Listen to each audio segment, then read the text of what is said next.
Episode 11. April Fools. Hold on. Now, wait. Before you kill me for this, just know that I couldn't resist. And I wouldn't do this unless I had at least something to bring to the table. So with that said, the official release date of the finale will be this Friday, April 5th, 9 p.m. Eastern Time. However, today, I present to you something special. A live P&D role-playing session starring 4 amazing players from the P&D community. Stay tuned, because halfway through this P&D special will be the premiere of the season finale trailer and sneak peek of what to expect this coming Friday. I'm sorry. But please enjoy, because we had a great time doing this, and I really wanted to share this with you all as a thank you for your patience, support, and time. We had 4 players from the P&D Discord create ordinary citizens of Haven City called HavenPunks, and from there, I put them in scenarios and directed them on the fly. We were all pretty much improvising and role-playing, and though I had a general direction for the story, as usual, I let the players run the show. We present to you a P&D live short, A Killer Role. Starring 4 of our P&D Discord players, please introduce your P&D character people mostly know you as, and then who you will be role-playing live. I'm Ivan Bakura. I'm Lord of the Underworld in more than one way. I'm the Shinigami of Haven and the Abyss. I run the Underground Network, and I'm not to be trifled with. Today, Ivan is role-playing as Glenn. My race is Dullaman. The quirk is shady and roguish. Occupation, occultist. My field is secret mysteries. My skill is ritual knife. I have mastered the sacred art of sacrifice and are able to bestow curses and blessings via ritual killings using a unique knife. Our next player is also the player of Gamma Haven's Mistress, Scorn. Well, I come from outer space. I travel with a band of pirates, space pirates, and we were keeping an eye on Gamma Haven for quite some time now, and it seems like a good time to come down. I am part spider, which adds some pretty cool physical features. And yeah. Today she's role-playing as Tori, the street doc. So I am a Solian who are wealthy and well-traveled. My occupation is street doc, and my field is healthcare with a skill called Eye for Sickness. Our next player is the player of Rtype X. So usually in the main story a lot. Usually dealing with a lot of the main stuff. Completed a lot of things, did a lot of stuff, and plan on doing more. Today, Rtype X is role-playing as a character who he names later on as Miyamura. I'll go down the list. HavenPunk, occupation, executive field / business, race, and quirk is going to be Railagarian. Quirk is going to be short temp with aggressive nature. And the unique skill was given to me was the private war copter, and all I can think about was Def Clock's hatred copter every time I read this thing, so I was going to put that. Fuck yeah. It's a hatred copter. Hatred copter. Yeah. I mean, yeah. Def Clock, man. And last but definitely not least. Alright, so Jeremiah Oliver is the CEO of Atlas Corporations, the most powerful company in Haven City.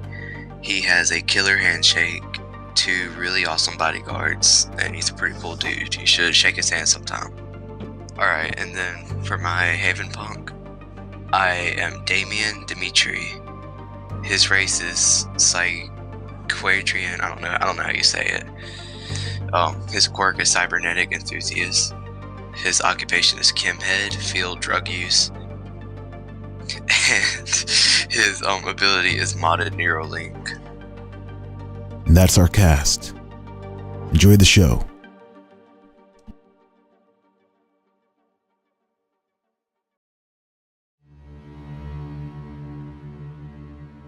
A group of HavenPunks are cruising across Haven on a private bus from the Galgan district to the film district. They're on a job, and quite possibly a golden ticket to stardom. We see a cultist swarmed with flies, marinating in filth, sitting in the front. I'm just kind of sitting in the front seat, I guess, kind of whispering to myself and looking out the window. I just look paranoid all the time. Many sights were seen as they cruised through the many diverse Haven districts. So much ugly to see. Glenn, the cultist, grabs the fly resting on his eyelid and eats it before catching a glimpse of a man being dragged out into the street and beaten, causing the bus to slow down. I laugh at it. I laugh at it. Glenn laughs hysterically and pats the shoulder of one of his hallucinations so they can see. Glenn's ally, Tori, a street doctor, approaches and shakes her head in sympathy at her sick friend.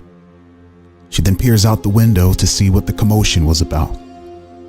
I'm going to stare at the punks that are beating him up and try to consider what their health level is.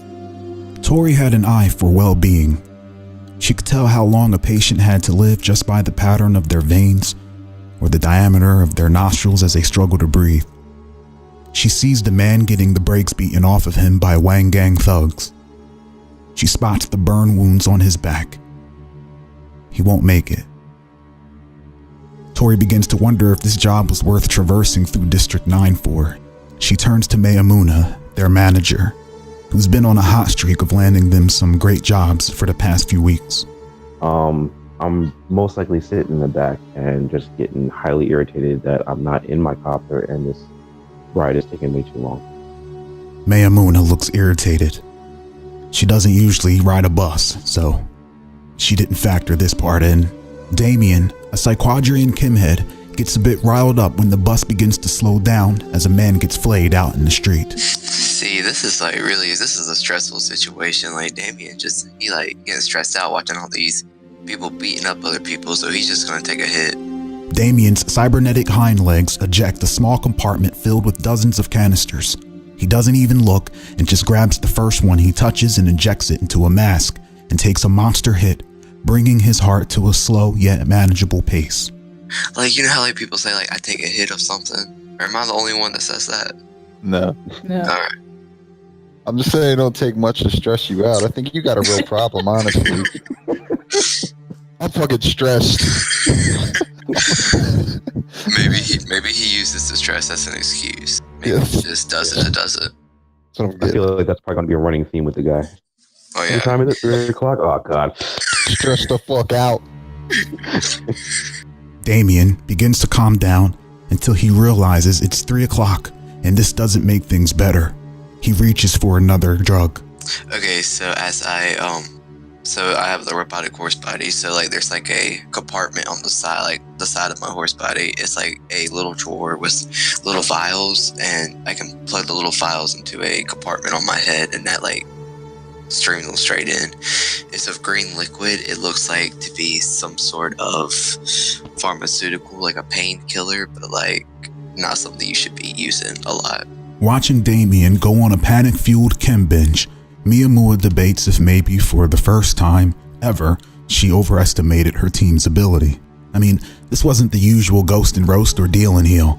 Acting was completely out of their scope. However, they were contacted not for their acting, but their accolades and reputation. But it doesn't hurt to ask. So Miyamura stands up on the bus seat and with both hands on hips, screams at the top of her lungs, asking them all how they feel about their own acting skills. Damien exhales with spasmodic glee. Well, like I said before, he's probably a little light. I said he was stressed out about the fighting and stuff, but I'm sure this is going to be a pretty stressful job. So now that he's took this, he kind of feels more relaxed. He feels more confident. He's like, yeah, man, I got this. I can do this. They better watch out because I'm going to bring the horror. So yeah, he's feeling pretty confident. He's feeling pretty optimistic. And he's got plenty of drugs, so he's good. Everyone then turns to Glenn. Well, my guy's, he's a homeless guy. You know what I mean? He's dirty and, disheveled. And, I got I look like a killer already. So I'm figuring why not go for the part. Tori confidently waits for everyone to look at her. Tori's definitely feeling like she's going to get the lead role because she would be the prettiest victim to die first. She has an awesome scream, and she took all those classes during her 10 years of medical school for acting. So, because you need all those electives. Tori was overqualified, and Miyamura just learned something else about her friend. Miyamura types it into her phone. Sounds like money. Damien was neck deep in the streets, often found scraping the corners for illegal items, and the group relied on him for the scoop on shady heists. Damien recalls his luxury dealer, an ex-actress, going on and on about the director and his film collection. Hey guys, we all hear about that archive full of classical movies and stuff. I heard that you can get a lot of cash from it. A lot of them biz quirks. Pretty much, it would be pretty good to buy some stuff, like some top grade pharmaceuticals. Hey, you really got a one-track mind.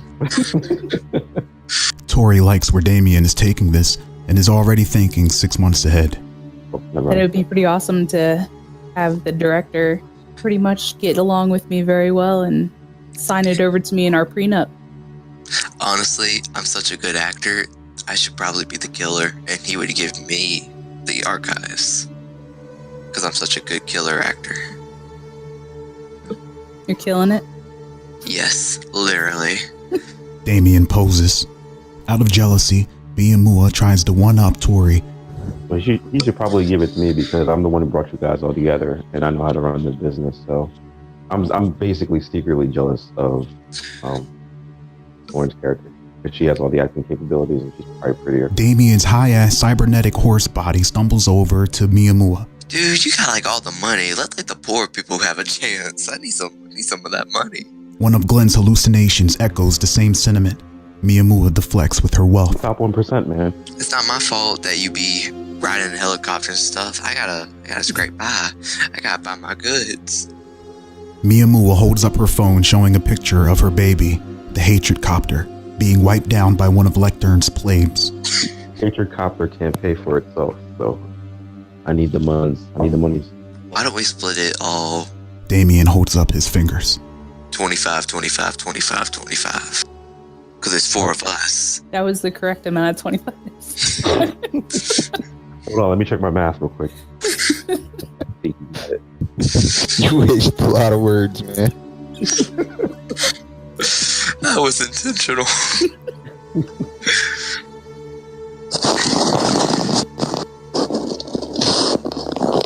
A loud, annoying sound drives Glenn up the fucking wall. Though likely just another hallucination, it sounded real. A demonic microphone with legs can be seen dancing ritualistically on Damien's shoulders. Can you repeat that? Glenn approaches Damien and kindly asks, I'm sorry, Jay. You gotta do something about your mic, man. Miyamura isn't worried. Her business intuition told her this job was a come-up, and so it shall be. I view the group as a business, but I'm trying to maintain friendships as well. But I could, if the rest of the guys can somehow make us all money, then I'm gonna try to find a way in which they can sit there and do that, or push them into an aspect of earning more money for us. So increase that 25% to a 35% for each of us. And, try to get us the best possible deal. And a deal it was. A big deal. They approached the film district.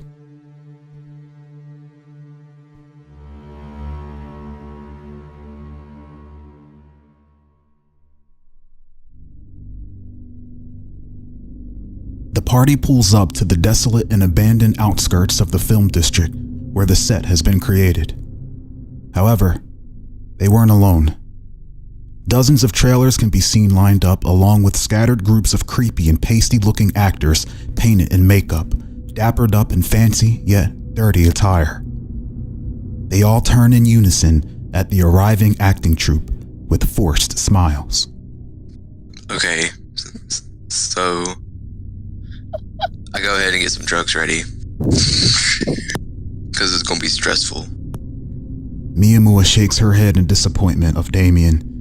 All that boasting predicated off of the thought of not having competition to go against.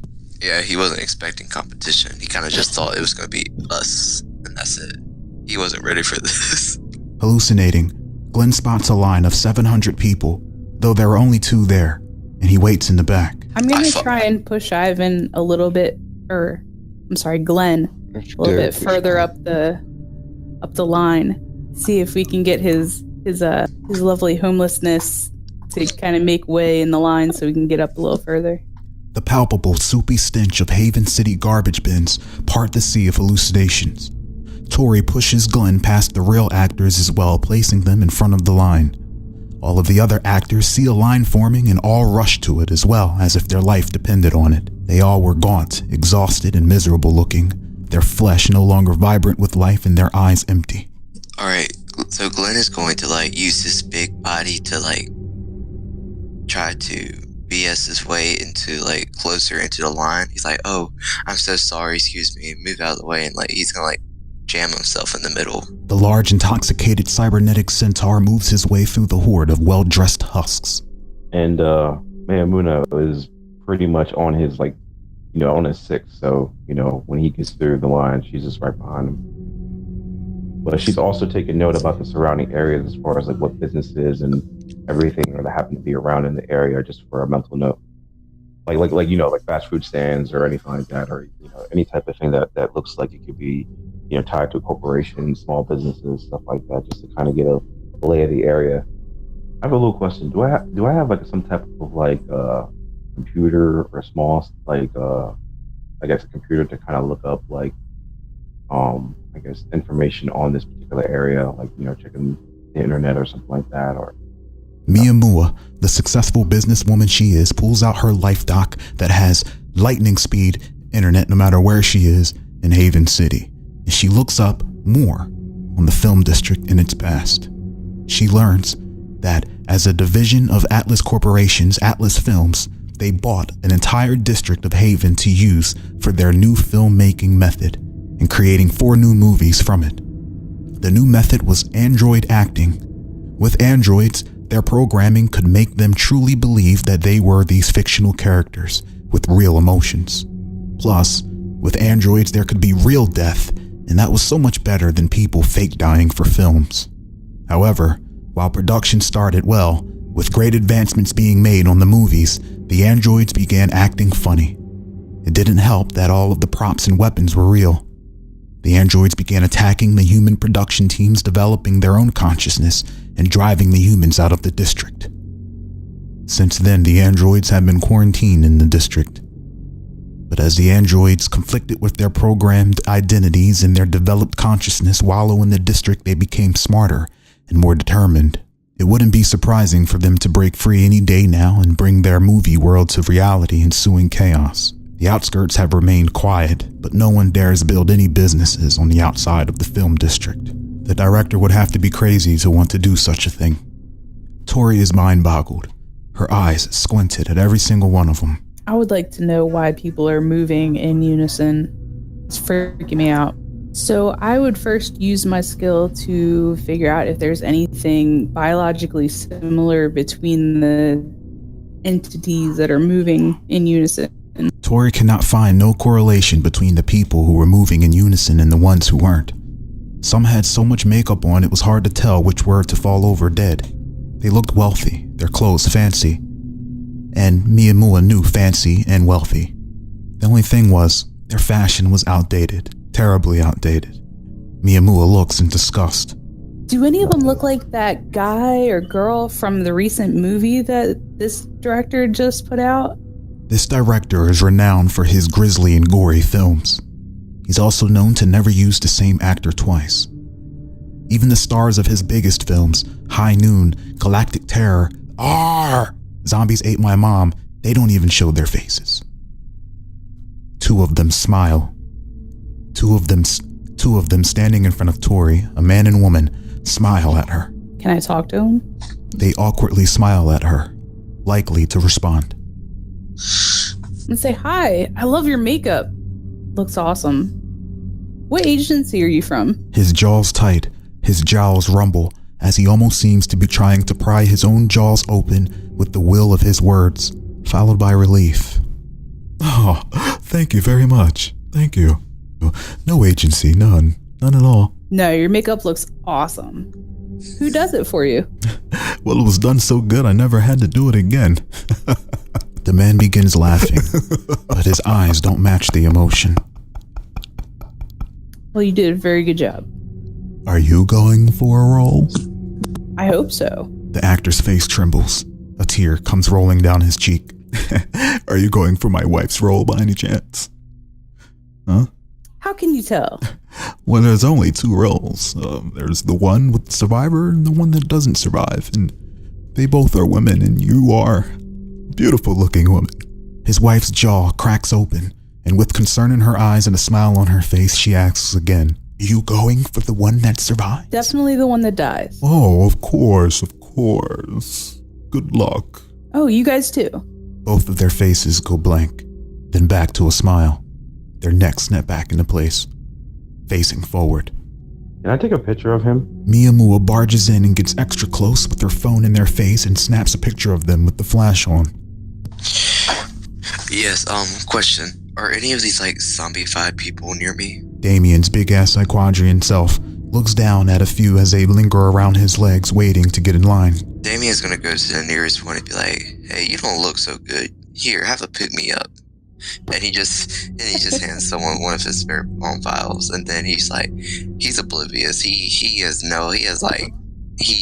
too drugged out to see the bigger picture of, hey, something's not right. He's just ready to get his role. The exhausted, almost Jogger-like actor looks up at Damien as the tear rolls down his eyes at his offer of drugs. Wait, did Damien see the tear roll down the cheek? Higher than ever, Damien pays attention to all details. He feels terrible. He's gonna apologize. I'm sorry, I didn't mean to offend you for offering you drugs. I was just trying to help you out. The actor awkwardly places his palm on his face and wipes his tears away. No worries, friend. Good luck. You too, man. I'm glad you accepted my apology. And he's just gonna, forget it ever happened. Tori, keeping an eye on Glenn, turns to look for him. Oh, I'm just having a conversation with somebody that's in line and somebody that's not there at all. And I seem to be, following along with both of them at the same time. Glenn is engaged in a conversation with one of the actors as the actor desperately pleads with him to tell him what role Glenn is going for. But Glenn just nods his head yes, as he also listens to one of his hallucinations tell him of what role he's playing that doesn't even exist. And then I piss myself. Hallucinating, a Callidian in a bikini begins to flail and dance around in his piss. It spins and says, you and I, Glenn, if we want these roles, we should get clean. I see, yeah, that's a good idea. I'm like, not there. And I'm like, I think I'll do that. So how's your mother? The hallucination Callidian looks taken back by his question. Oh, Glenn, it's so nice of you to ask about my mother, and I'll tell you everything you want to know. But first, we must pee on this man together. Together, Glenn. Soaked in piss, Glenn sloshes over to the clean and dapper man who begins to stumble back out of fear of getting his only pair of clothes ruined, along with his chances of landing apart. He falls and lays helpless as the puddle creeps closer and closer to him. All of the creepy actors watch, and some even begin to weep as the man's clothes are tainted. The man stops squirming and accepts his fate. I look at him and I start whistling and laughing. That's what a bird sounds like. Then I order a new pair of pants for Glenn to be airship to him because he ruined his other one. Miyamura face palms. With her connection, she's able to get a new pair of pants for Glenn shipped in almost a moment's notice. And before you know it, a drone comes shooting across the sky, parachuting a pair of pants down for Glenn. What color are they? His favorite color. I know. It's his size, his favorite color. The belt that fits him, holes in the right place, How do you know what my favorite two colors are? I mean, we hang out. I mean, we've been on mission. Well, it depends on what day it is. Yeah, I know. What color I wear. It's bad juju where it's the right day for the right color, for the right pair of pants. I put them on top of my pissed pants. Tori looks away in utter disgust of this shit. Okay, Damien's gonna ask, can he get anything else from that phone of his Like, something special? Everyone looks at Damien like, seriously? Like, I ain't saying anything, I'm just curious. Damien approaches Miyamura and pats her on the shoulder. Yeah, I'm asking Miyamura, I was like, hey, what else can you get with that phone? Like, can you get, like, some good stuff? There was already drugs in that particular shipment. Like, I'm just Oh, heck yeah. Good looking out, buddy. Miyamura hands Damien some Adrenaline X. She was getting a creepy feeling from this place and wanted to make sure Damien was equipped in case he had to kill a killer android or something. He already jacks one into his Neuralink, and it flows through his body. Yeah, me and you, we're like best bros. You good. He's gonna put it into his compartment.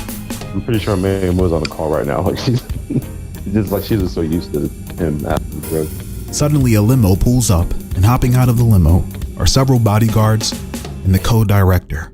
Some little Joe Pesci from Michael Jackson Moonwalker looking ass dude gets out of the limo, protected by his guards, and he welcomes everyone. But he gives the group a longer look and smiles and invites them to lunch on him just before the auditions begin tonight. The group follows the co-director's limo to a nearby restaurant, the Enchilada Basket. He informs that Mr. Mendez volunteers his time to feed us since he can't lose the weight required to play for any of the roles the director has. This cast is like a family, so it saves on costs if we can just use each other's talents. And that's why you all are here. You are very talented. Have a seat, taco meat, and I'll see you tonight at the audition. The co-director snaps his fingers, and like clockwork, all the zombified actors find their respective seats and sit in unison as if it was rehearsed. Several waiters and waitresses walk out in single file line and begin to serve everyone, but not before Mamula's acting troupe and the co-director. This was creepy as shit to Damien, so much so that the drugs amplified it. He heard music in his ears, creepy music. Damien just chalks this up to the drugs, so he just sits down and he orders him an enchilada basket. However, Damien is a big-ass psyquadrian, half human, half cybernetic horseman, and he discovers that it's actually a bit more difficult than he thought it would be. It's kind of like, see, you know how like if you're like in a wheelchair, you kind of sit at like the head of the table. I think he's gonna do that, and he's just gonna like squat down. You can imagine Miyamura just like standing on top of you, like instead of riding you, just standing on top of you with her arms folded and stuff. Like Miyamura walks over to the high and intoxicated psyquadrian and stands on top of him with her arms folded, showing her Raylagarian dominance. Hey, you give me drugs, so you can do whatever the heck you want. It's inappropriate. you peed your pants recently. I don't know if you sit there have the authority about what's inappropriate or not. Don't reason with it. Suddenly, a man breaks out of his seat and begins screaming at the top of his lungs, begging for help as he runs toward the group. I scream. I yell and I scream in terror, and I get out of his way, and I sit on the floor. I fall to the floor on my ass, and I like screaming as I move out of his way. Glenn shrieks and falls to the floor in a defensive fetal position. I step up to him and try to subdue him. Miyamura, strong and brave, steps forward and tries to subdue him. Using some type of form of, I guess, holds, like, you know, take his momentum, throw him down, try to put his hand behind the back of his, you know, on his back, and then try to, you know, tell him or ask him to calm down. And tell him to calm down. Miyamura performs her ultimate business technique, Ayadawaja shh. Probably bombarded him with all the titles and stuff I have, and then trying to get his mind off of thinking whatever he's thinking so he can try to open up to me a little bit easier. Miyamura's titles, accolades, and certifications definitely scrambled and overwhelmed his mind. He couldn't believe how organized she was. Damien has seen enough. He knows what that guy needs. Well, he walks over, he's like, he puts one of his like centaur hooves on his bag to make sure, like on him to make sure that he doesn't move. He kind of like follows Miyamura's leads on calming him down, and he gets like a more of a calming sedative type drug. He's like, you look really stressed out, man. Why don't you take this? And he hands him a little vial full of pretty much a calming sedative. The man begins to calm down. Miyamura and Damien remove their paws and hooves from his back. The man looks as if he's going to grab the sedative, but reaches for a knife on the table and jabs it into his own neck and begins to turn, killing himself.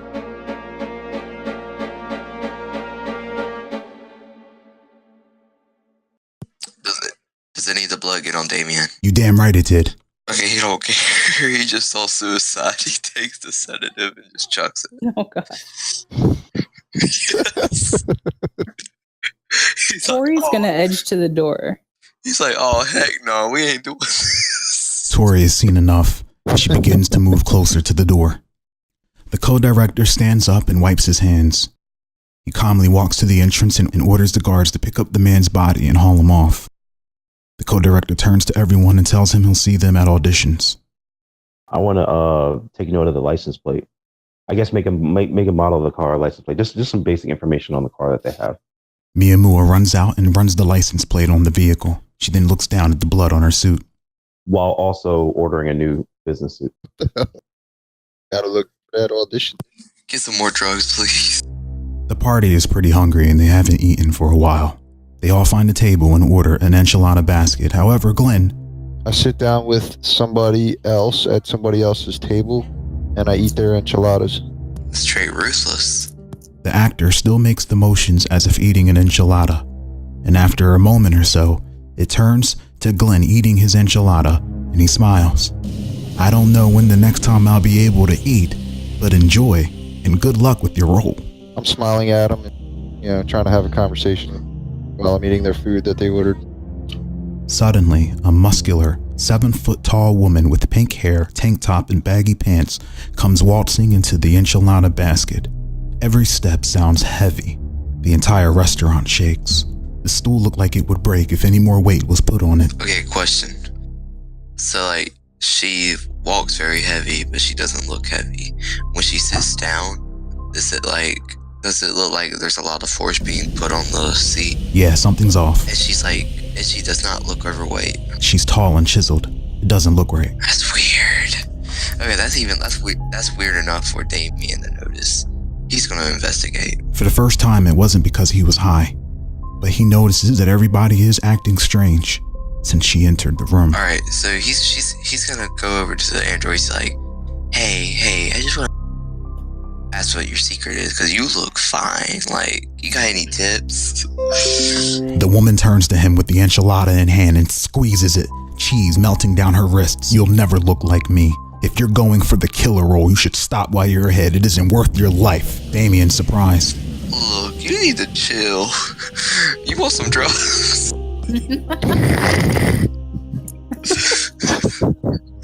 She smacks his hand away and leaves the restaurant. Yeah, some diet you got. Don't let the door hit you on the way out, turd.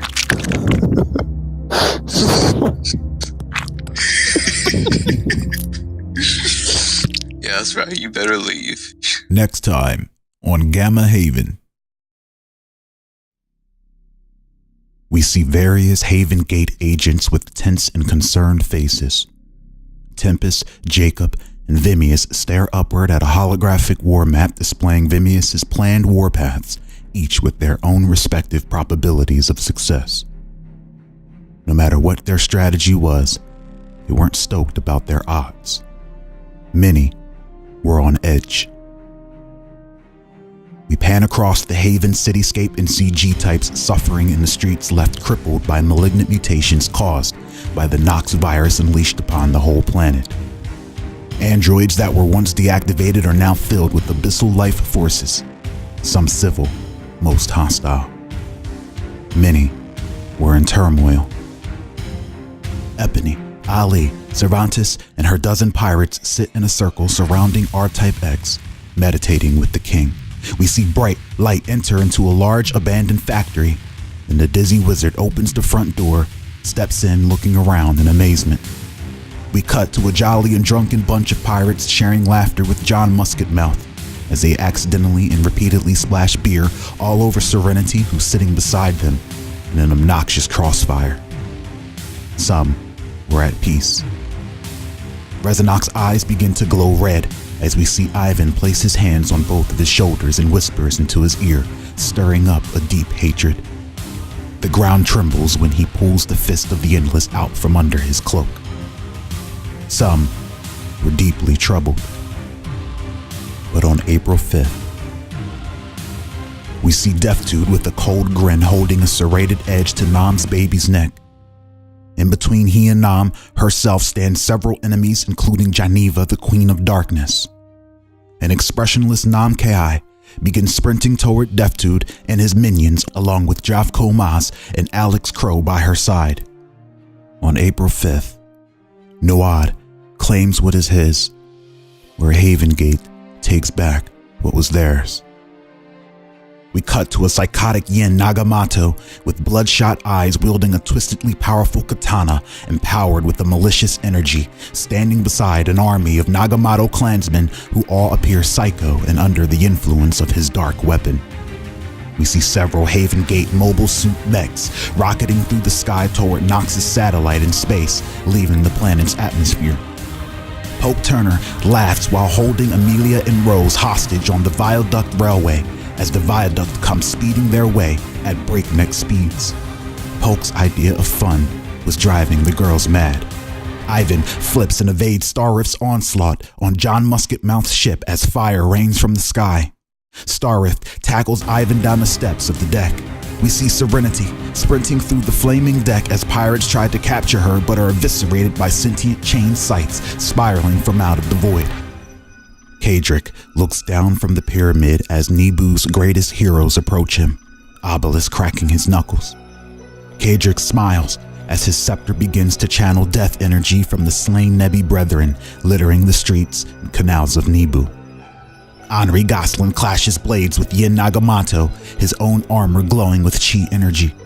Jeremiah Oliver mugs Jeremiah Oliver from the past for his phone and attempts to dial the vice president of Atlas before she gets murdered. Poke Turner pursues Mistress Scorn up the side of a building as Kai Excalibur attempts to incinerate them both. With an arm of molten magma rock, Epony captures Starrift's fist and the two lock eyes, his own filled with the golden flames of the Trinity Vitae. The screen goes black. We speed pan over the red mountains to the west of Haven City, then descend into its depths, where we see Jason Hunter bowing before a new mysterious leader who stands up from his throne, which was a massive red claw made of iron.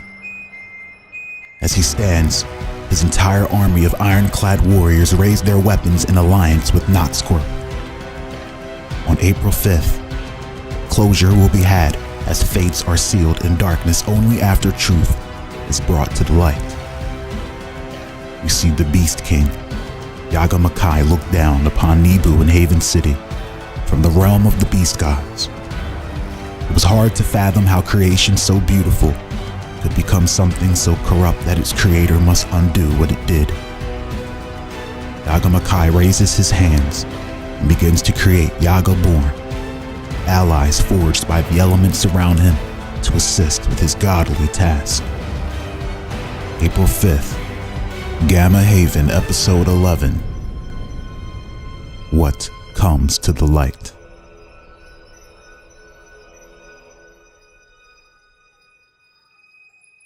Now back to our scheduled presentation.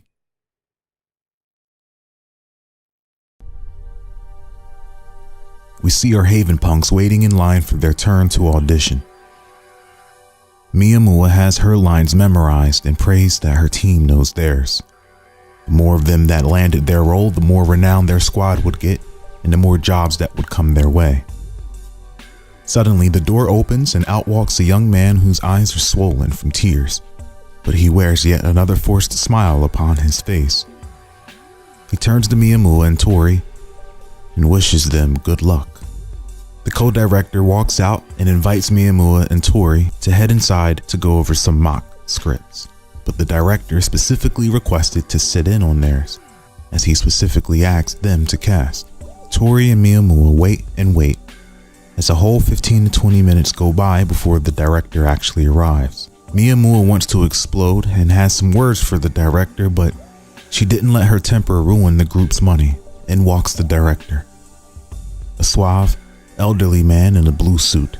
He looks Tori and Miyamura up and down with his arms extended, framing them with his pointer finger and thumbs. All right, you two.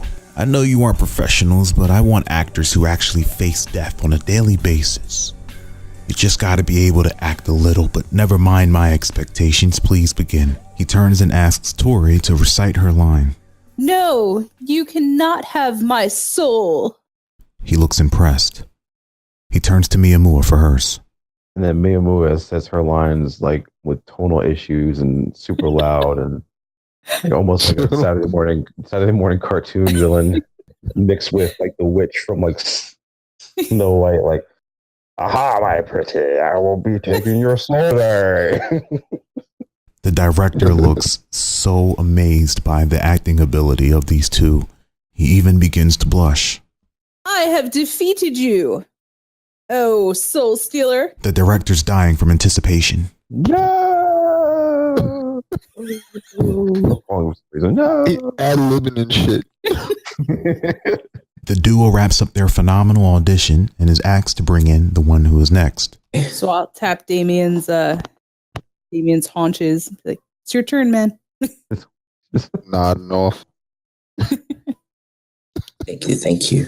I am ready to ace my audition. Damien is going for the killer role. And as so, the director hands him a laser knife.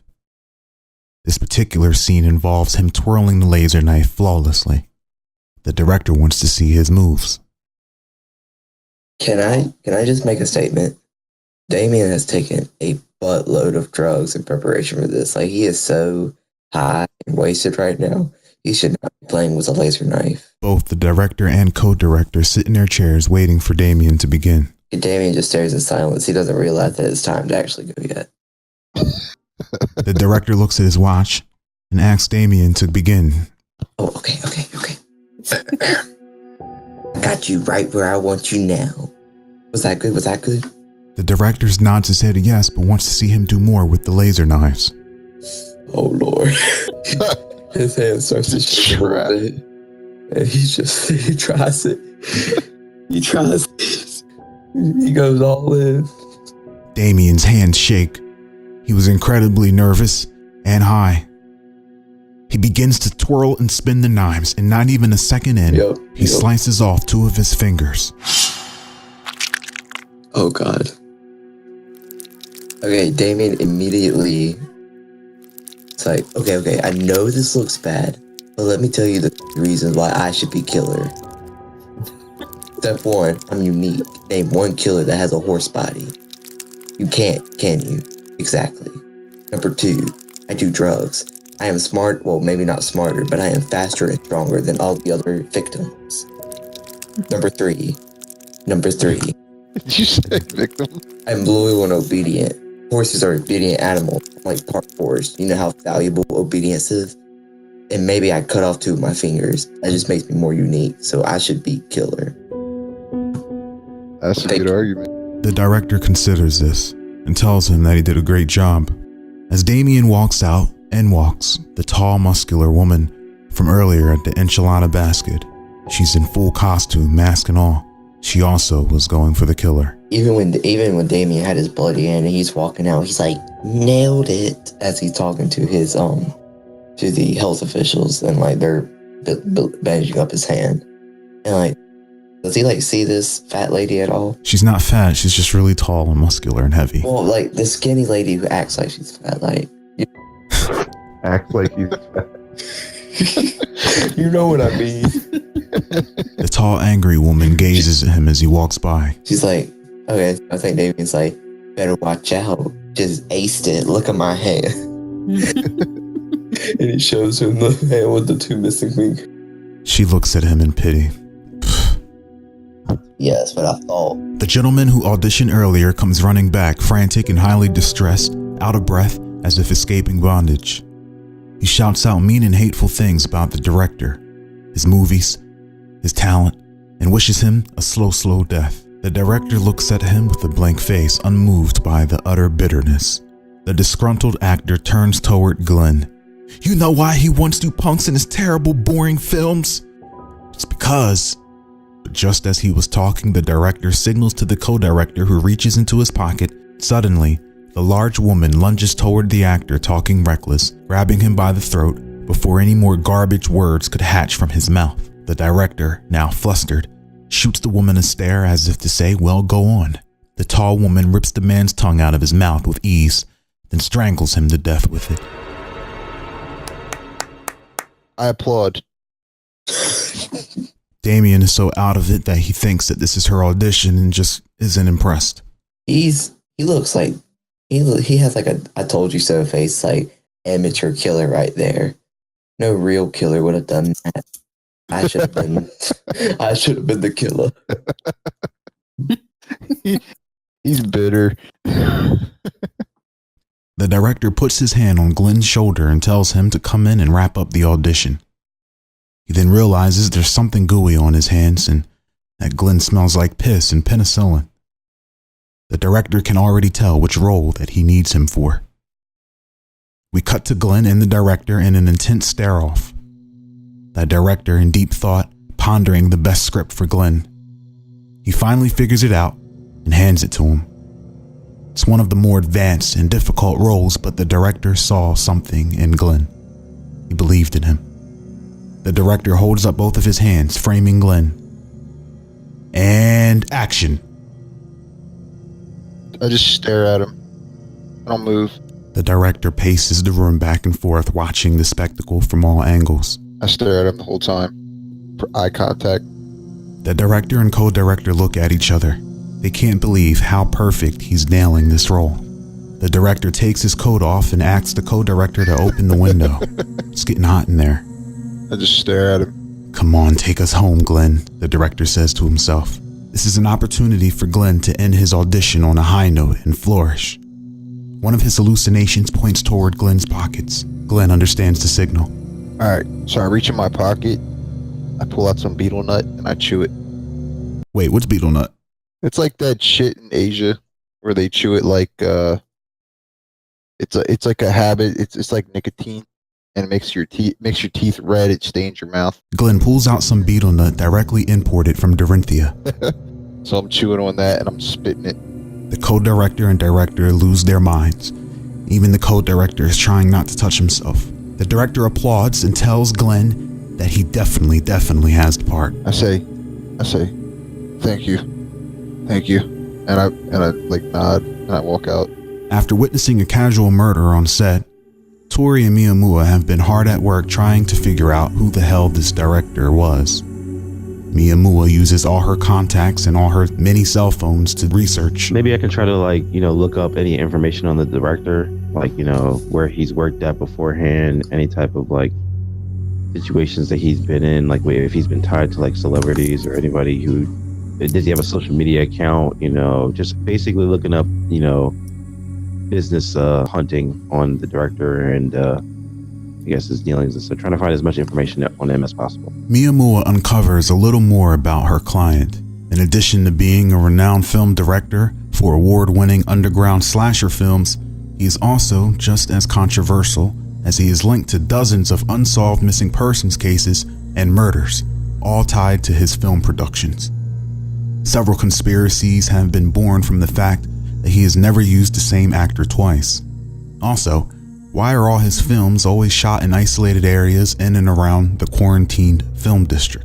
The director and co-director step out of the room and lock the door behind them.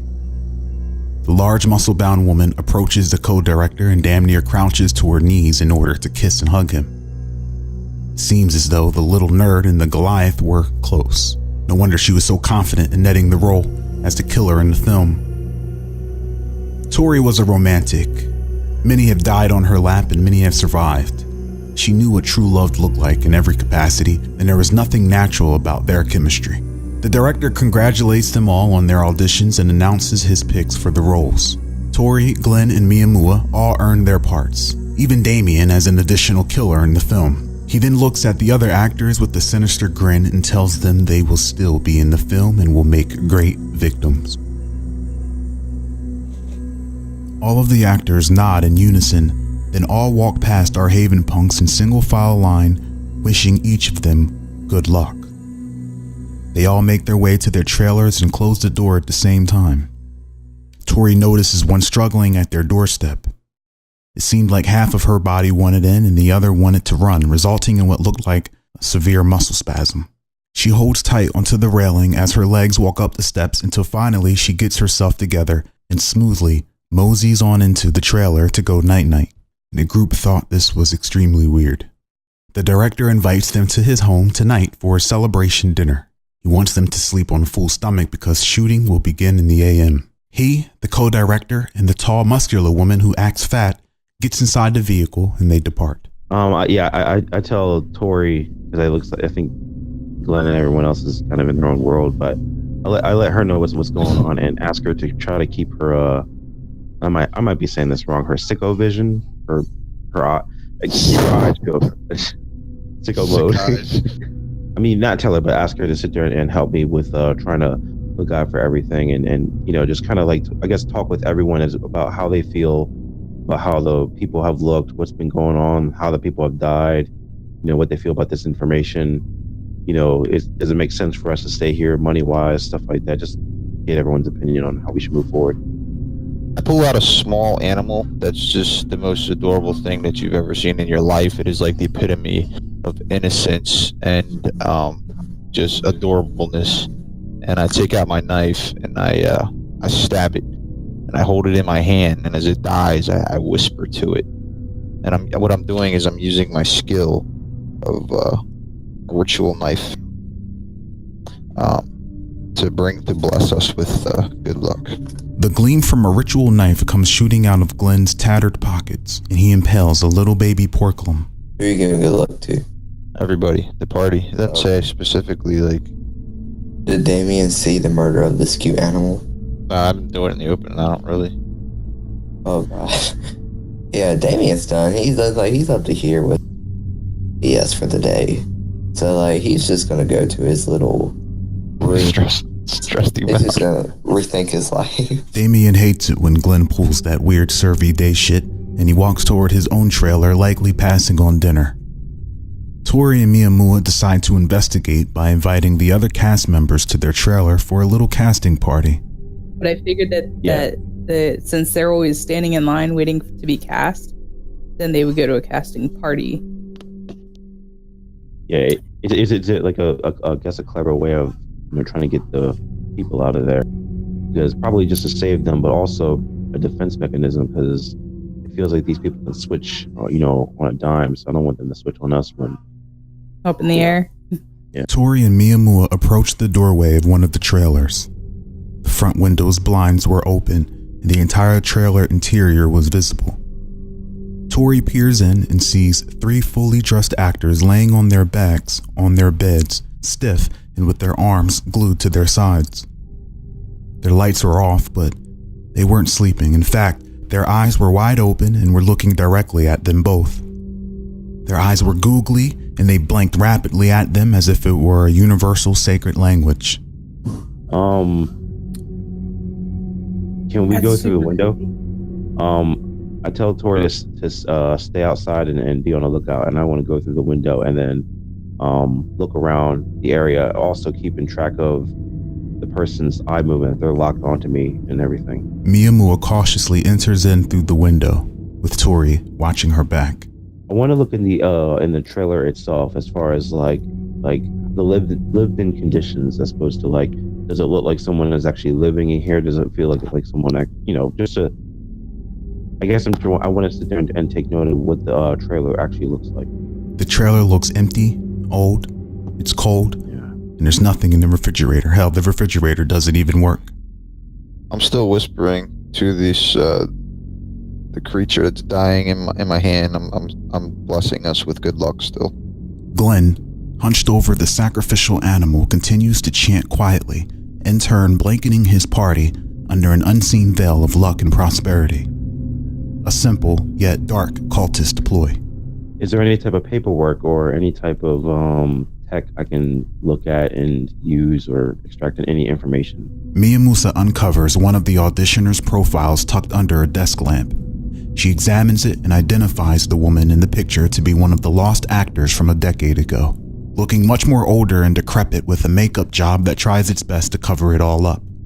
Tori walks over and Miyamura shows her the images on her phone, so that Tori can make an assessment comparing and contrasting the person in the image to the sleepless woman laying before them. Just then, we see the headlights of an approaching vehicle beam into the trailers. Oh God.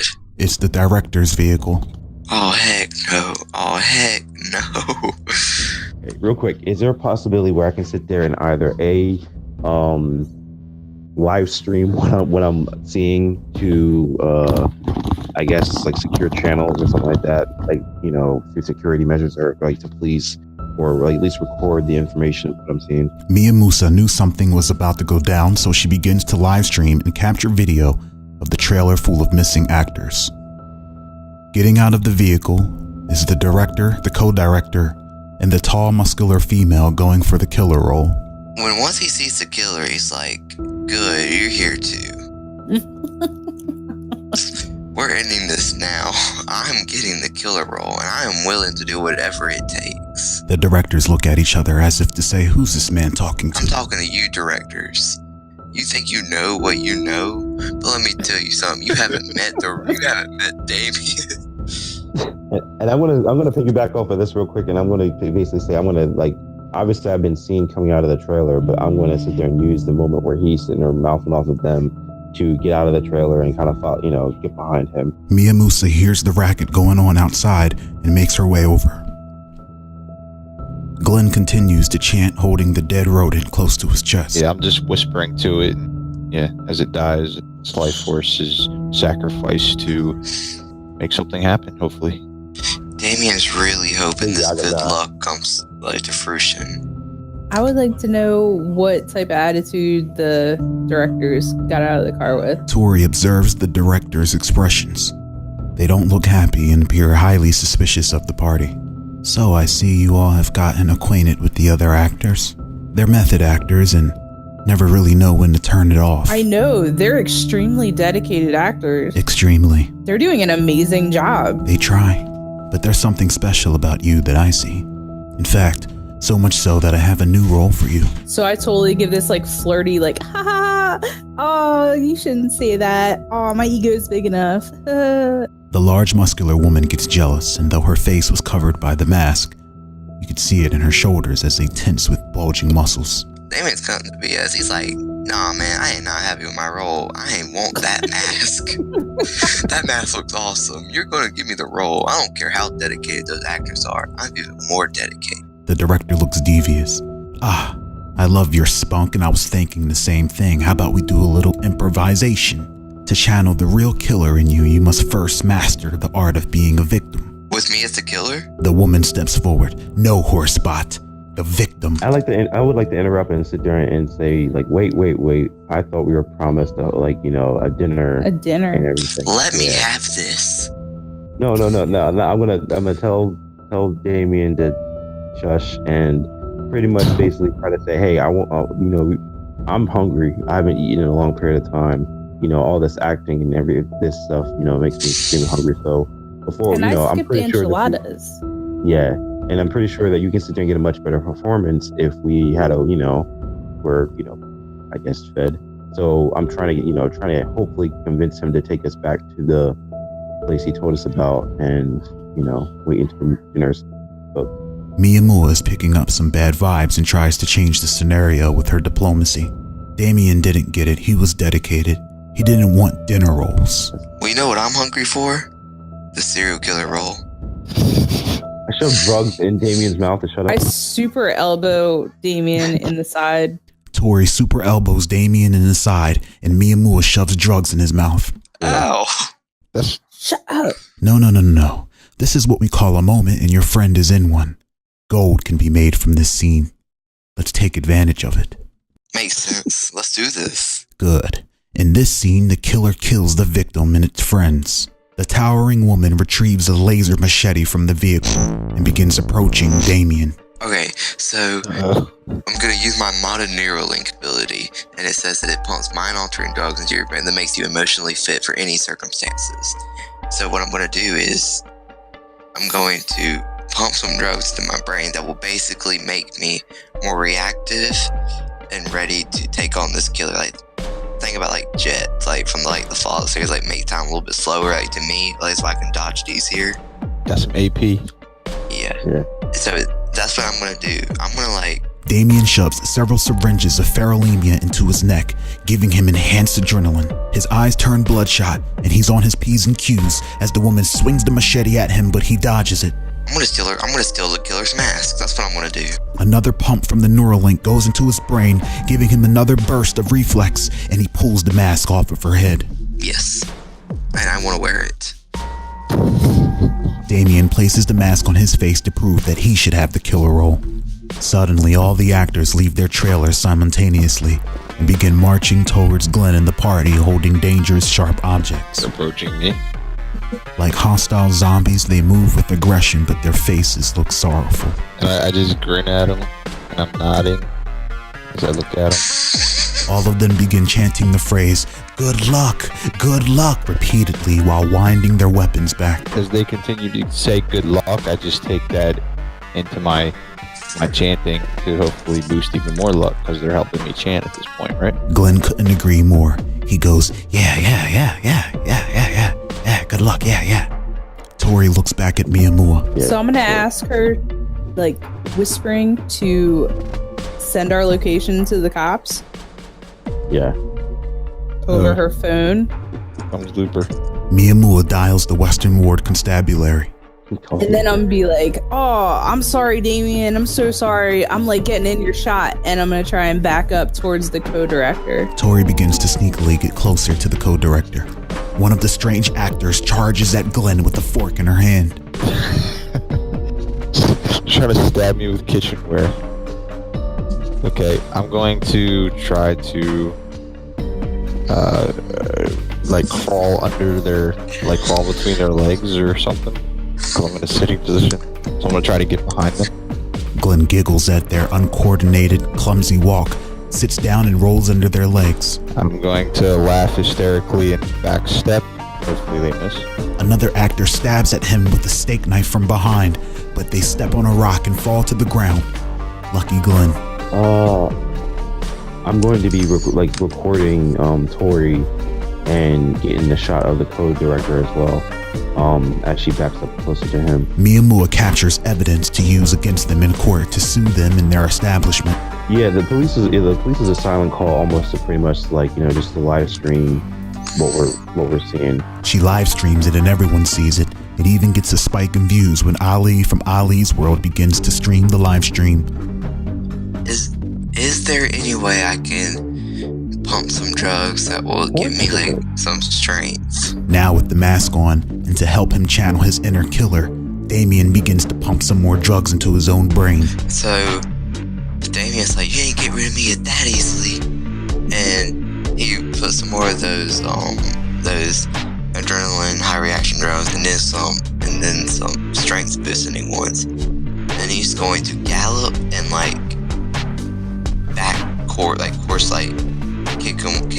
try to knock the killer down with his two back legs. Like, you know how like a horse can like hit you from the back? Like real horses? Yes. Like horses do, but with cybernetic, drug addict, fiendish strength. Damien gallops towards her and hits her with his hind legs. Bow! Hitting her right into the vehicle that they came in. Nice. It's like, yeah. Oh, you want some more? I got some more for you. Tori notices that the co-director pulls a remote from out of his pocket and begins to press buttons, triggering the woman to jump up on her feet unnaturally despite the devastating blow she just took. He realizes Tori is watching him and then he hides the remote back into his pocket. The large woman sets her eyes on Damien. She removes her hand from her wrist, revealing a very sharp power drill that begins spinning. It's like, what now? So I'm gonna reach with one hand, like, oh my god, are you okay? And like kind of reach for the co-director's face a little bit, like make it look like I'm trying to like check and see if they're okay. And I'm gonna grab their glasses with one hand and try to grab their arm out of their pocket with the other hand. Tori begins chasing the short man around the car and begins wrestling with him for his remote in his pocket. I will fight a Joe Pesci. You don't know. I will slap a bitch. One of the backup actors grabs Glenn by the collar, swinging a knife in their hand. Okay, I'm gonna laugh hysterically and take my ritual knife, stab into the arm that has grabbed me and try to back away. So I'm gonna try to like stab at it and try to like pull away, get out of it. Glenn repeatedly stabs at his assailant's arm. They appear in pain, but they do not let go. All right, I'm gonna try to get out of the hold. So I'm gonna stab them and try to get out of the hold and back up. Glenn still can't shake him off, begins stabbing his assailant in the neck, and they look like they are in agonizing pain, tears coming out of their eyes, but they do not let go. Miyamura runs over to Glenn's aid when suddenly she's overcome with the feeling of being controlled by a manipulative force. She looks over and sees that the director is making eye contact with her. Miyamura is then forced to attack her own ally as she runs over to Damien and jumps on his back. I try to tell Damien to like, you know, buck harder to get me off of him, you know. Like try to like tell him like, you know, every time I feel myself like, you know, I don't have no control of my body, even if I feel myself getting looser, I'm trying to coach him into helping him get me off of him. Alright, Damien is going best of his strength-reducing drugs. Like, I mean, he's just going to deplete it, and he's going to put all of his force into one big buck. Get him off. Oh God! Don't kill me, dude. No, I ain't. If you die, I'm sorry. Damien takes a bunch of meds to rise to the occasion. Miyamura feels herself getting looser as she coaches Damien into mustering up one big juicy buck. Damien apologizes in advance in case he kills her. Giggity, giggity. With all his horsepower, he knocks Tori off of the ride. He immediately runs up to Miramusa and starts apologizing profusely. Suddenly, the large woman comes from the side and clobbers Damien over the head with her large metallic fists, and the two begin wrestling. Using the already boosted strength and reflexes from the drugs, I'm going to attempt to use the momentum of her punch to get above ground, like to get above her, to get the upper hand in the wrestling. Use her momentum from the punch that she's about to throw. Does that make sense? With drug-fueled behemoth strength, Damien is successfully able to get her on the ground and begins beating her, or it, when he realizes as chunks of her face come flying off. It's an android. I'm gonna start trampling her with my strength. I'm just gonna trampling her with my hoof. Just start.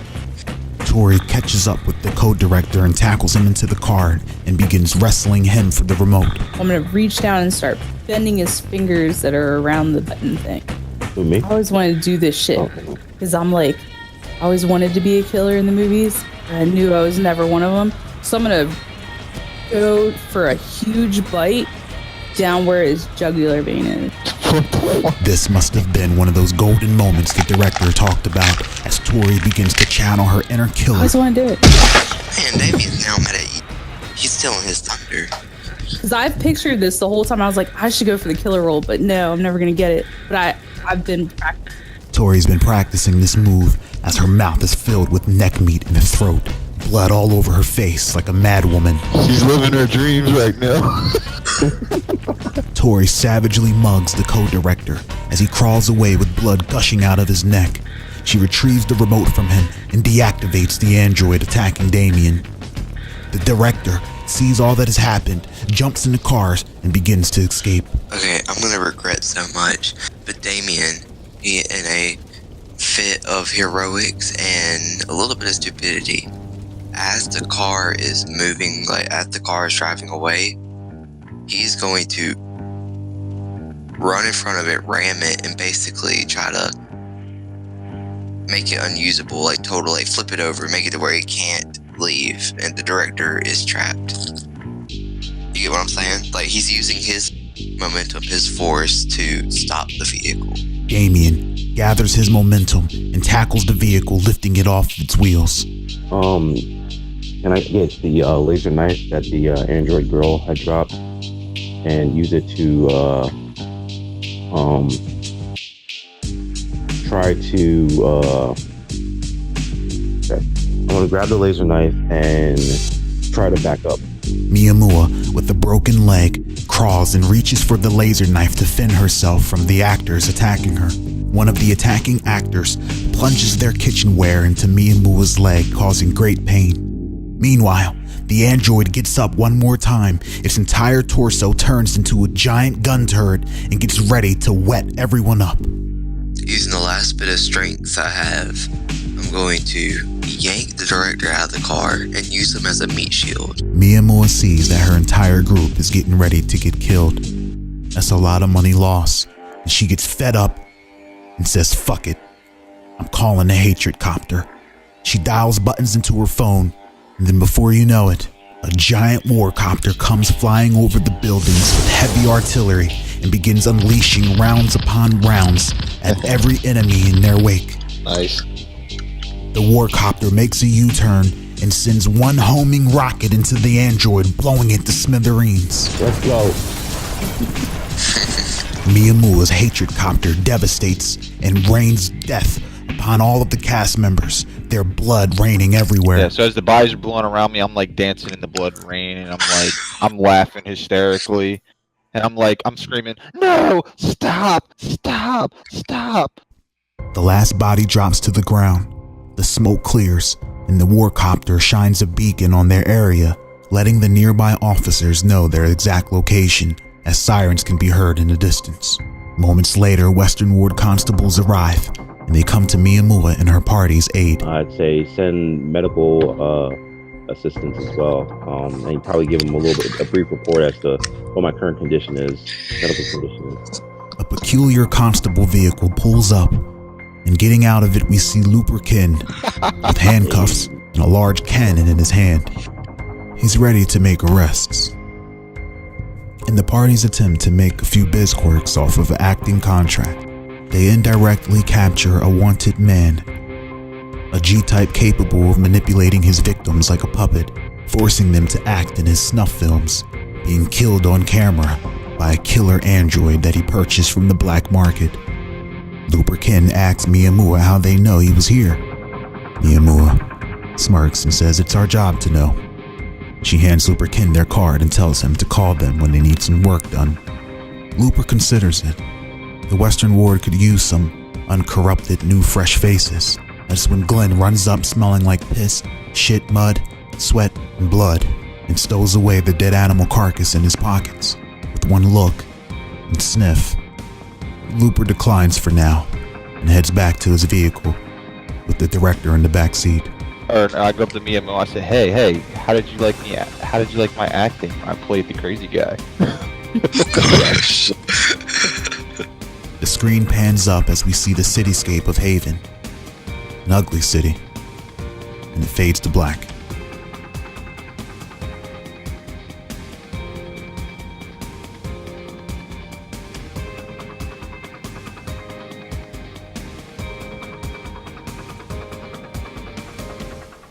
Wait, do I get to keep my guys at NPC? Do I level up?